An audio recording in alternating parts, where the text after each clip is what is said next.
Simon, really pleased to have you join us today. Someone I've known for many. I was trying to think before today when we first met, but yeah, quite some time. Possibly, yeah, back in maybe 2015, possibly even earlier. Yeah, right at the very beginning of the Pobble journey. So, yeah, thank you for the introduction, Mark, and yeah, thank you, NYS, for inviting me along. Just to reinforce Simon's credentials as well, former primary school teacher and school leader as well. So he's got a real understanding of not just what works in the classroom, but on a whole sort of school level, and somebody who's got a real passion for children's writing. So I'll hand the floor over to you, Simon, and good luck for your presentation. Thank you.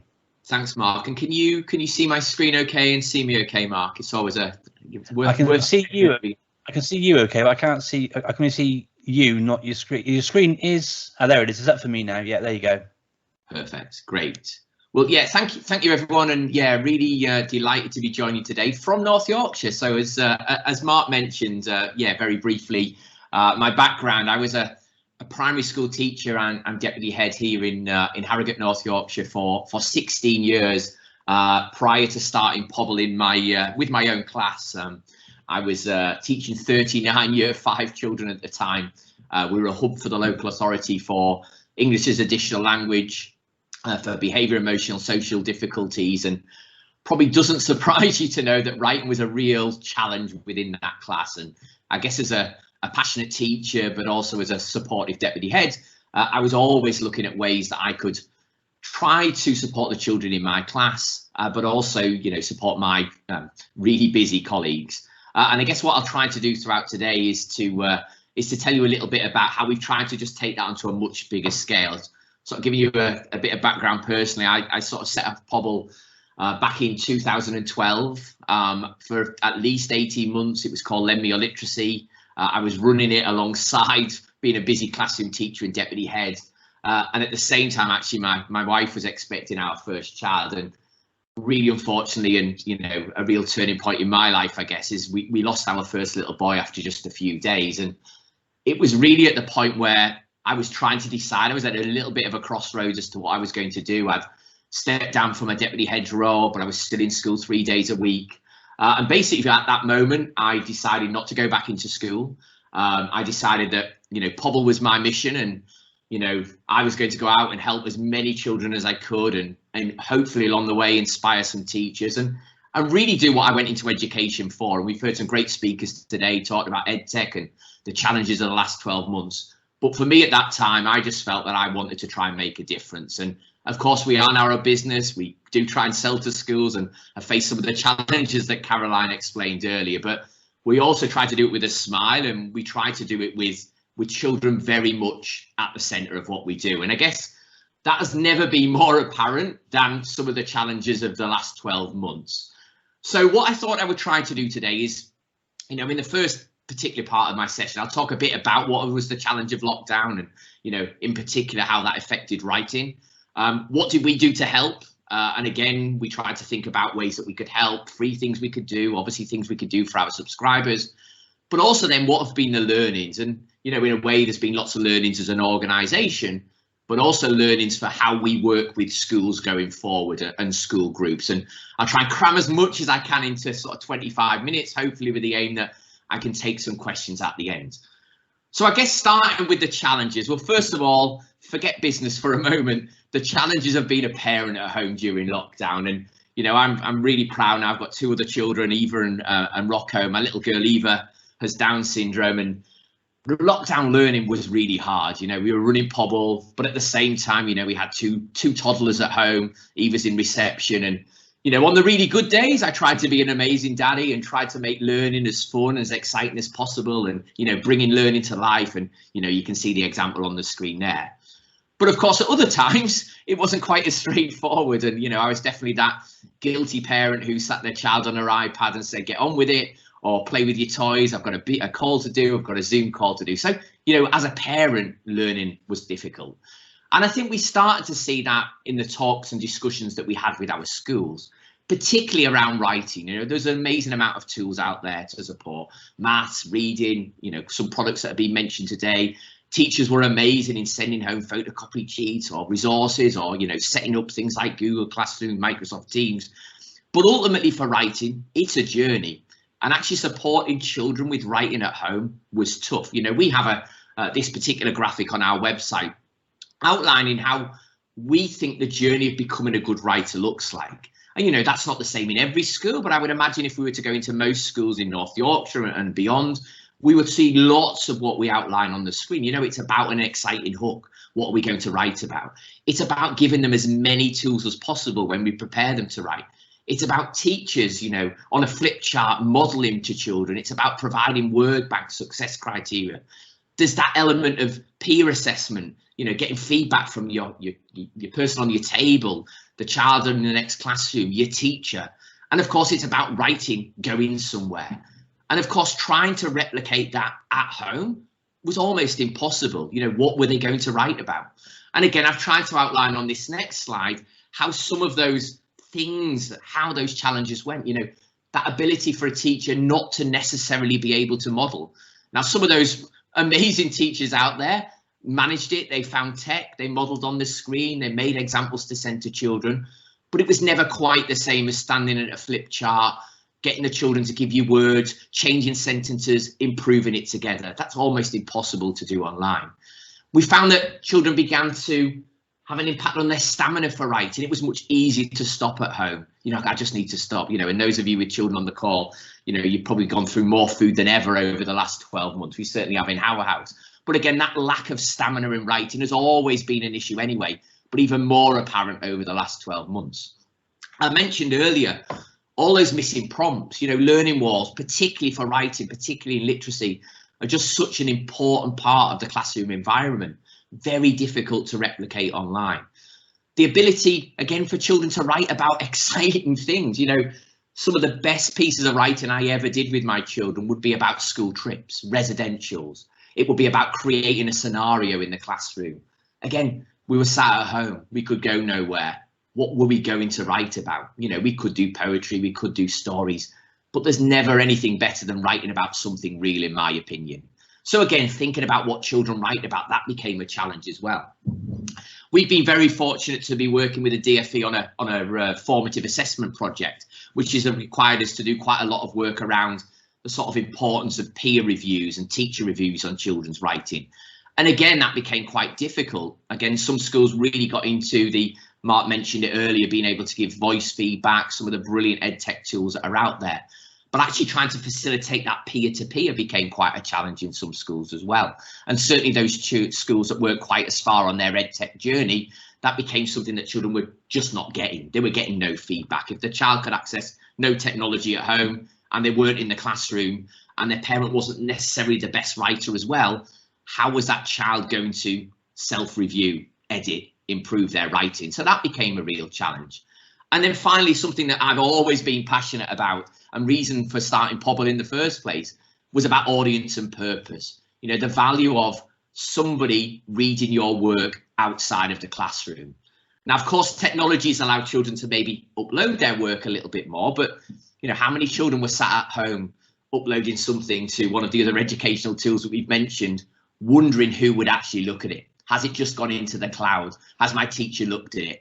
Who else is going to look at it? Has anybody in my class seen it? It's definitely not going to go on a display, and I'm definitely not going to stand up in an assembly and read that writing out. So again, things that we've always believed were really important became even more of a challenge, which of course is why our job going forward is so important. So what did we do to help? Well, first of all, as an organisation, we felt quite prepared. You know, we worked remotely as a team for at least 2 years prior to lockdown. So in terms of hitting the ground running, I remember sitting in London back in March of 2020, thinking that, you know, this could be the last trip. And it was. You know, Caroline mentioned earlier, training. In the previous academic year, I'd spent 78 nights away from home, training schools around the world. Suddenly we were faced with the prospect of we're working from home every day, and I've not left my home office since. But we also had some brilliant resources in place. You know, Pobble 365's traffic was incredible, and those of you who've not seen Pobble 365, it was a free daily image for children to write about. And I mentioned earlier, we found that children needed exciting things to write about. And actually, if we couldn't create those events, actually at least giving those teachers that free daily image to use with lots of activities. And the traffic to Pobble 365 from both the UK and internationally was incredible. We had almost 800,000 teachers at one point one week accessing the platform. But of course, that wasn't enough. So again, as teachers, Mark mentioned it earlier, you know, the company's very much founded by teachers. We started to make new content. You know, we made lessons every week. We differentiated them 6 different ways. We asked the Pobble community what they wanted those lessons to be about. And we just spent time doing what I used to do as a teacher, making content. It was different, it was exciting, and it's been really well received, and we will definitely build upon that going forward. We then thought we needed to be in touch with what teaching of writing was like in school. So one of the projects I started is I began to work with a couple of my schools. Then it grew into a group of schools of our Pobble champions, and I actually ran some live writing sessions, more to really understand the challenges. And I think one of the things we've always done at Pobble, and you know, I'm sure Mark could mention it at the end, is we've always tried to stay in touch with what's going on in schools. And technology is amazing, AI is amazing. There's some amazing EdTech tools out there, but actually lots of teachers aren't ready for them. So in our view, we've always said, well, what's going to work in the classroom with the vast majority of teachers? And for that reason, I wanted to really try to understand actually how difficult is it teaching writing online? And it was tough. It was almost impossible at times. You know, Teams is amazing, but trying to chat on Teams at the same time as presenting, we've probably all been there, it's almost impossible. But also we got some brilliant feedback from the children about our lessons, etc. So actually trying those live writing sessions, definitely something we will come back and do in the future as well. We also learned quite quickly that, you know, we needed resources to help the children at home as well. You know, those children that couldn't access technology. So again, we set about making some, it was almost like a mini learning wall in a way. What are the types of things that children just need every day when they're thinking about writing? Okay, right, let's put them onto an A4 document. Let's send them out to all of our schools. So at a bare minimum, if the child gets stuck at home and they can't remember what type of punctuation they should be including, or they need some examples of some adverbs, then at least there would be a resource there to help them. So again, we started to make more and more content, again, thinking about all the children accessing those things at home. Now, one of the tools we're really proud of at Pobble is we built our own lesson builder. So again, thinking about PowerPoint, Keynote, all those presenting softwares, the things that we spend hours making lessons on, we decided about 18 months ago that we wanted to make our own version, specifically to support the teaching of writing.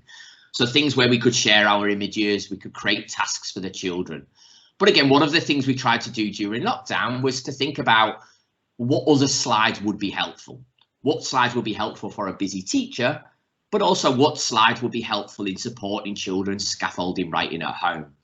And really there were 2 slides that we spent particular amount of time on. One, developing a word bank slide, really obvious, the types of things that teachers do all of the time, but sometimes really difficult to make in your own software. But also if you download one from another resource provider, there might just be too many words on there. So again, it's about adapting it for the needs of a particular class.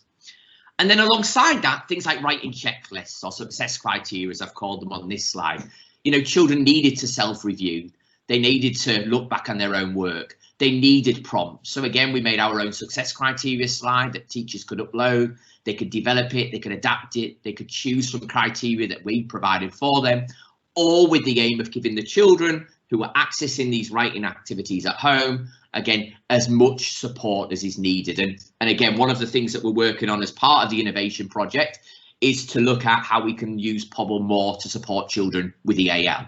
So again, one of the things that's come out quite obviously from the research we've been doing and the schools we've been working with is that scaffolding, that support, those keywords, which is why we've added those additional prompts in as well. So not only has it helped over lockdown and remote learning, it will make a big difference to the Pobble platform moving forward as well.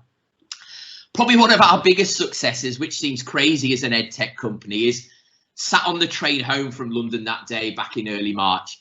I had this sort of vision as a teacher. I forgot my organisation for a moment and thought, what is going to be the issue moving forward? What is going to be the issue for children? What is going to be the issue for teachers? And it became apparent quite quickly that we were suddenly going to face children being online a lot. I'm definitely that guilty dad some days that thinks, gosh, my little girl's been on the iPad for an hour longer than she should have, but I'm tired, I'm going to let her keep going. But imagine suddenly escalating that to children being online all of the time. So very, very quickly, and with the help of a couple of very passionate head teachers, Chris Dyson, Simon Smith, I set about creating our own first version alongside some much more talented artists and social media people in my team, our first version of the non-screen activities.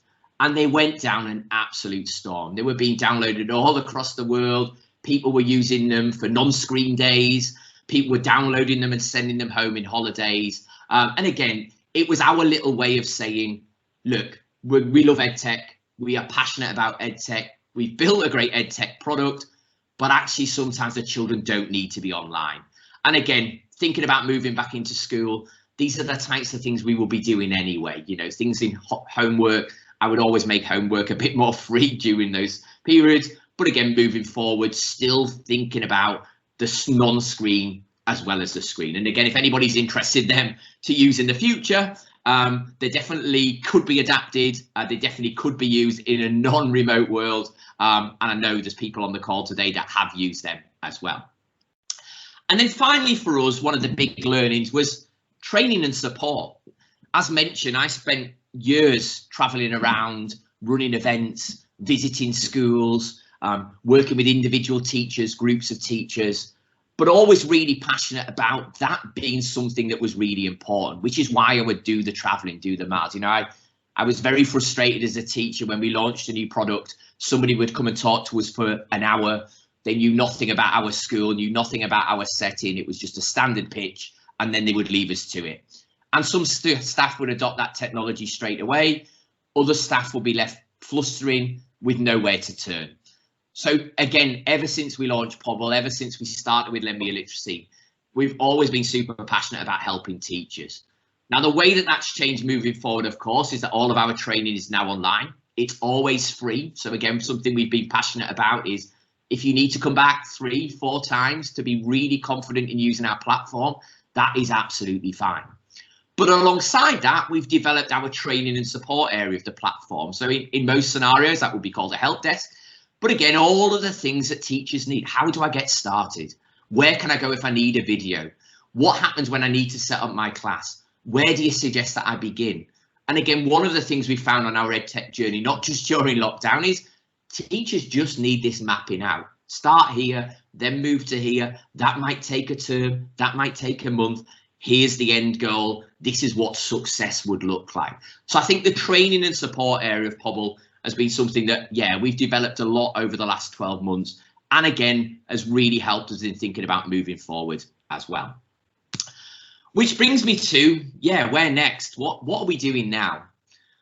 So I think the first thing that's become apparent is teachers have just been brilliant at sharing things. You know, as Caroline mentioned, there's some amazing free websites out there. There's so much content going into schools, but there's also some brilliant paid products like ours as well. And of course, we're a mixture of them both.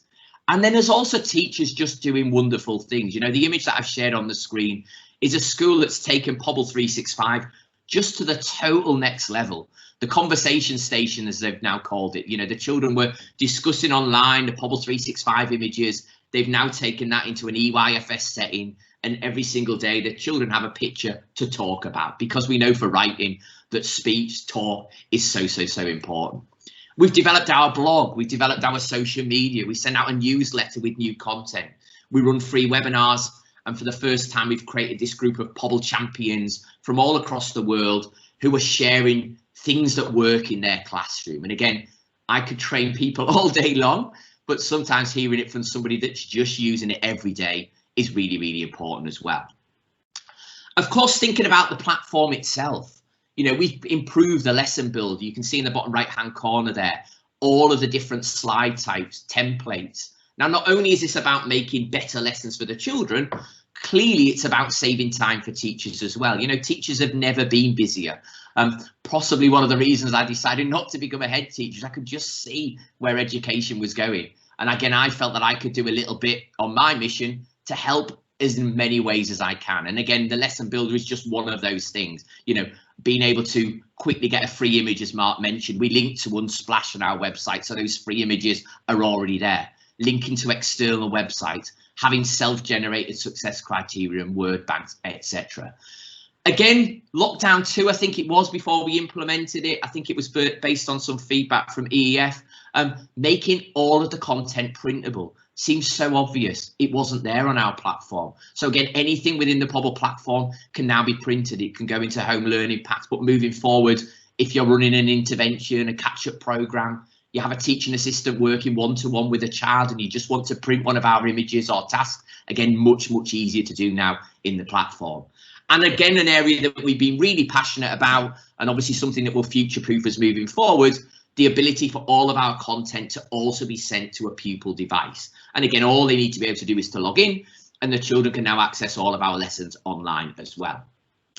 Now, thinking about those pupil tools, as well as being able to access content online, I mentioned one of the things that was really missing with the challenge of lockdown was that ability to get feedback from your peers. So again, one of the areas that we spent a lot of time doing is working on those pupil tools. The way that it works now is if a lesson is sent to a child, they can self-review. You can see on that image on the right-hand side, a success criteria, the child can self-review their own writing. They can send it to a peer. And the way that we've developed the platform is that's automated. So if you have a class of 30 children, child A's work 1 week might go to child D, next week it might go to child H, next week it might go to child M. The children get that feedback, they edit and improve, and then they send it to their teacher. So in as many possible ways as we can, try to replicate what does go on in a brilliant classroom, but in the event that people have to be online doing it as well. And again, happy to share that with anybody that would like to see that in more detail. And of course, that ability to annotate and share with your teacher those successes, those things that I'm doing well. So again, that's been a big part, important part of the changes that we've made to the platform moving forward. Of course, we'll always be about audience and purpose. And as mentioned, for me, I've never been more passionate about turning children into published authors. Writing has been really badly hit over the last 12 months. We hear that every single day from the schools and the teachers that we talk to. You know, children that were just coming in with a page of work thinking it was great and it had so many errors, or children that just didn't bother to do their writing task that day. They've come back into school with empty books. So for us moving forward, we will always be advocates of celebrating children's work. And I know we're being really fortunate to work with so many schools in North Yorkshire who've also seen the value of that publishing as well. You know, work going outside of Harrogate, going to another city, work going outside of Harrogate and going to Dubai. Again, for children, we know that that's really exciting. You know, I visit and mentioned prior to the lockdowns, many schools. And the one bit that the children get so excited about is, I'm the writer of the week. I've been published. They walk around school with lanyards saying, I'm the writer of the week. So again, if writing is an area of focus in your school and you're looking for ways of raising the profile of writing, making children a bit more proud of their work, providing them with that great audience and purpose that people like Ros Wilson and Pi Corbett talk about, again, don't hesitate to get in touch. And then the final part, which links in really nicely with the work with North Yorkshire, is back in September, we launched the first real version of our online writing moderation tool. And in a way, this has been about thinking about, well, what are the things that came out of lockdown that teachers just couldn't do? Now, we'd always had this passion. I mentioned saving teachers time. You know, I'm definitely that person on the right that used to spend hours photocopying books, taking them in my car, going and sitting in a room with other teachers from other schools for a couple of hours, traveling back to my school, maybe not even and looked at any of my children's writings. I've always felt that there was a way we could save teachers time anyway by making writing moderation something that happened online. But clearly the pandemic and the challenges of not being able to travel and not being able to meet with other colleagues and not being able to go to other schools meant that writing moderation tool suddenly became more important. Now, we were really lucky with NYS as our partner in North Yorkshire to get an Innovate UK grant to develop this online moderation piece. And we're still very much in that pilot testing phase. We launched Pobble across all of the North Yorkshire schools. We're now working with 8 other local authorities as well. The aim being that we want to make something that's always happened in the same way in schools actually easier online. It's not about making it harder. It's not about making it more difficult. As Mark mentioned earlier, it's about using technology to do something better or potentially save time in the process. So as an example, teachers can moderate with colleagues in other schools online. They can build online collections. They can connect with people in the local authority. They can work with moderation experts. They can build online evidence banks through the platform as well. And again, it's a really exciting space for us. It's something that we will be continuing to develop. We've been talking quite a lot with the Standards and Testings Agency about writing moderation. Clearly, statutory moderation was cancelled this year, but we would fully expect that it will come back next year, we think. So again, if you writing moderation will not have been a priority, I'm sure, but if it is moving forward and you're not in North Yorkshire, please don't hesitate to ask. And then finally, before I sort of open up for any questions, what we tried to do thinking ahead to moving forward, and again, it's based upon feedback from schools, is we've just tried to outline, I guess, in more detail, what is it that Pobble does? And again, going back to Caroline's talk and, you know, the way that providers have worked with schools, as an organisation, it's been tough. You know, there's been so much out there. There's so much content. And again, being on the other side, I can imagine heads, deputy heads, English leaders being blown away by the amount of content that is there and the options that they have. So with that in mind, we've just produced our own new school leaders guide, really just outlining the 10 ways that we really feel that Pobble could help, you know, writing examples, peer assessment, lots of the things that I've mentioned in the call today or the talk today. And as I finish my talk in a moment, I will share that link with you all. And again, if you are outside of North Yorkshire or you've not seen this before, or you are in North Yorkshire and you're keen to see this guide, again, please don't hesitate to ask. It's about trying to map out for you the best ways in which Pobble can support you. Which leaves me, I think, I'm trying to keep to my time slot. I'm not sure, Mark, whether any questions have come through at this point. Again, I hope everybody that's given you just a little bit of a flavour of the last 12 months. You know, it has been a challenging time. Hopefully we can see the light at the end of the tunnel.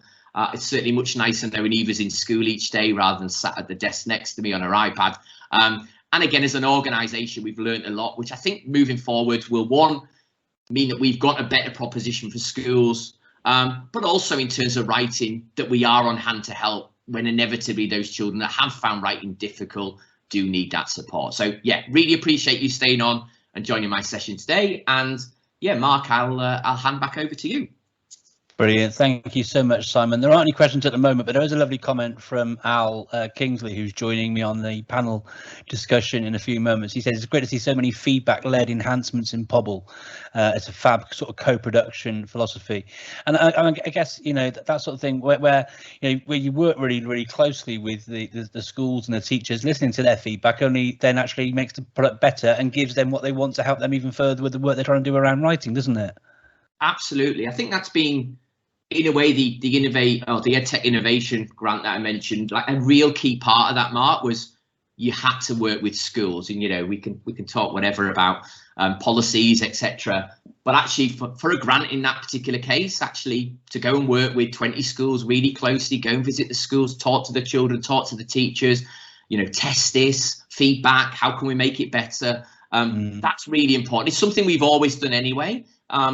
But in a way, doing that more closely as part of that grant. Similarly with the moderation project with North Yorkshire, actually testing the moderation project with schools, working with moderation managers. Yes, so important. And, you know, it's something that every EdTech company should do, I'm sure. But sometimes there isn't always the time to do it. So again, it is something we've always been really passionate about. It is a hallmark of Pobble, though, and other EdTech companies. Some EdTech companies, you know, they're very sort of stuck in their ways. They've got their idea. They don't listen to feedback, and you don't hear about them very much into the future.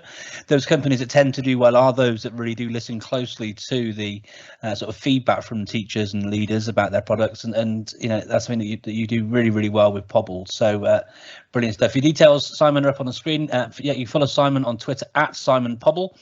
The Pobble account is at Hey Pobble. H-E-Y, and not the straw type thing, H-E-Y Pobble. And Simon's always really happy to take any questions beyond events and things through his Twitter. His contact details are there as well, simon@pobble.com. Please do get in touch. George, thank you again for sharing lots of the resources that Simon shared in here as well. And I remember just how viral those non-screen activities went right at the beginning of lockdown, Simon. So thank you. thank you for all that you do as a business to support teachers and ultimately, you know, children in the classroom with their writing. Thank you so much. No, thank you, Mark, and yeah, thank you everyone for joining, and yeah, thanks. Always lovely to work with North Yorkshire when you're in North Yorkshire. So yeah, thank you to the North Yorkshire team for inviting me along.